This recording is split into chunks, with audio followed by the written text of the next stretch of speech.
ride an unregistered bike. Legal drinking age. Legal smoking age. Legal times for enjoying karaoke. Spending time in a game center. Purikura. Hey guys and girls, it's Cathy Cat. Today we're going to talk about 10 laws and rules you have to know about before you come to Japan. So let's go.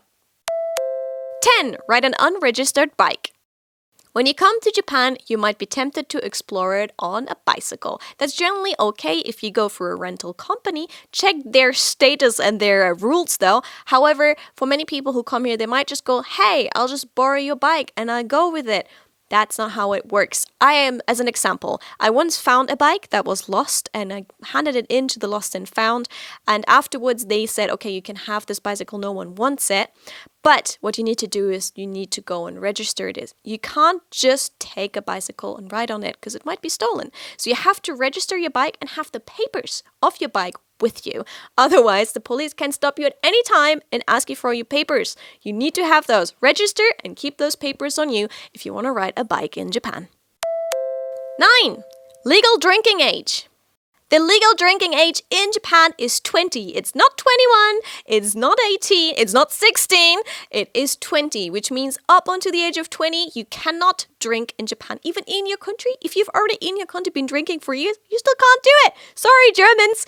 Yes, that's a big rule you have to actually apply to. So if you go hang out with people and you're not quite of the legal drinking age, it kind of takes a step back. You feel like you're kind of getting patronized a little bit. But it's the law here in Japan, so don't drink until you're 20 when you come to Japan.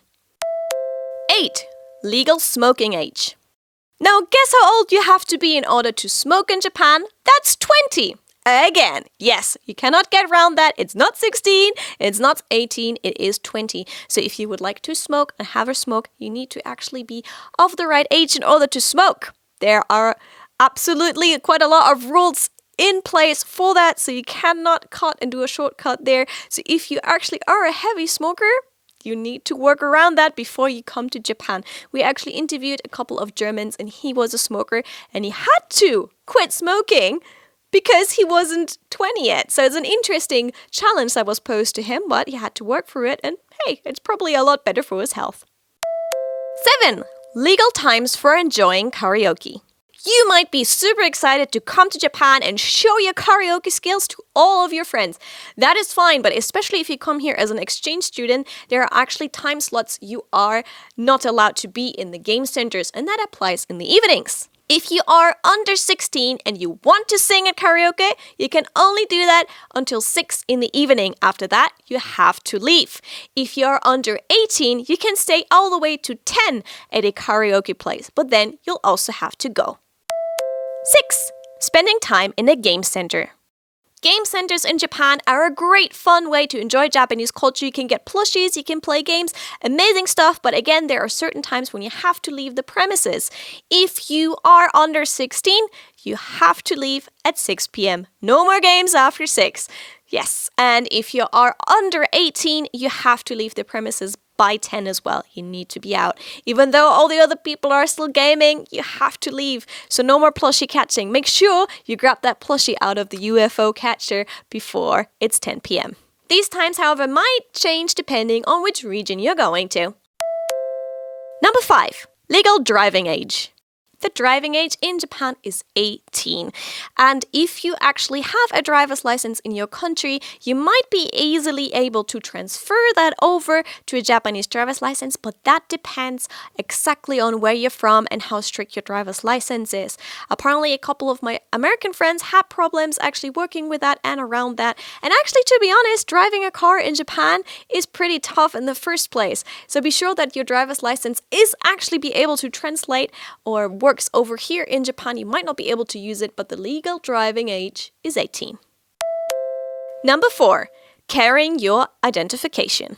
Wherever you're going in Japan as a foreigner, you have to carry your identification. Apparently, some Japanese people don't have to. As a foreigner, unfortunately, you have to. Which means if you are only here staying as a tourist, you need to have some kind of identification, ideally your passport and also where you are staying.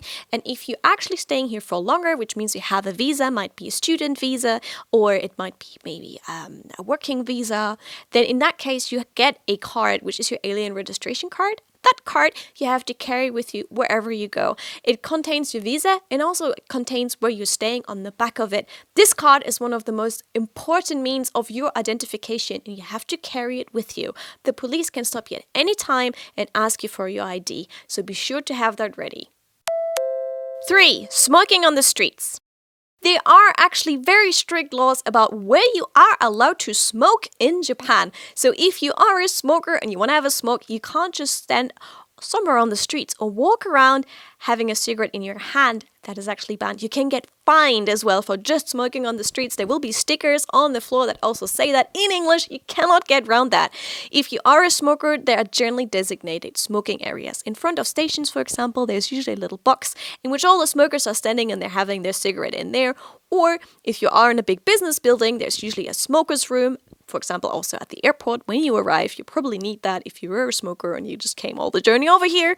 Also, in certain cafes, you are still allowed to smoke here in Japan. So some smokers will actually select a cafe so they can go there and have a smoke. That might change in the future, though right now Japan is talking about that, so be careful. It might be a lot harder for you to have that cigarette and, maybe it helps you cut down a little bit in the time that you're here in Japan. Be careful. 2. Purikura. Purikura are Japanese print club pictures. They are highly popular with the girls here in Japan. They're usually inside of game centers, and sometimes there's a whole floor in a game center. So for example, the whole 3rd floor will be for Purikura. It's like picture machines that also you can print those pictures out and stick them somewhere. Girls love them. And actually, there is a law that many people don't know about. You can go there if you go there with your partner, so a girl and a boy, that's fine. If girls go together, that's fine too, but just boys or a boy alone is generally not allowed into those Purikura areas. Why is that so, you might ask? It's because Japanese boys hung out there before and they tried to chat up girls because they know girls go there, they put on their makeup, they take pictures together, and it was kind of making girls feel uncomfortable. They wouldn't go anymore. So that rule got established at the time. And some areas, they kind of relaxed it a little bit, but generally a boy alone or just a group of guys is not allowed into Purikura areas. Just a little thing. Otherwise, the staff might kick you out.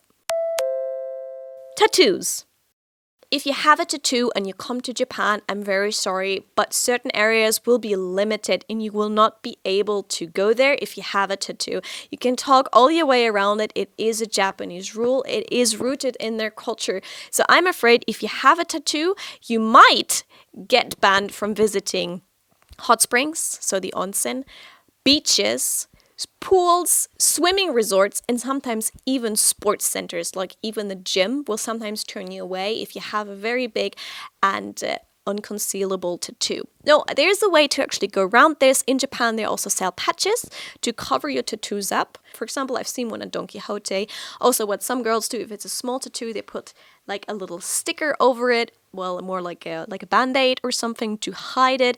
I've seen girls use bandages to hide their little fashionable tattoos. If you have a really big tattoo and you cannot cover it up, that might be an issue and people might kick you from the premises. That you will be asked to leave or you can't enter in the first place. Some places will allow you to have the tattoo if you cover it up. So I've heard of beach areas where if you cover up your tattoo, it's okay.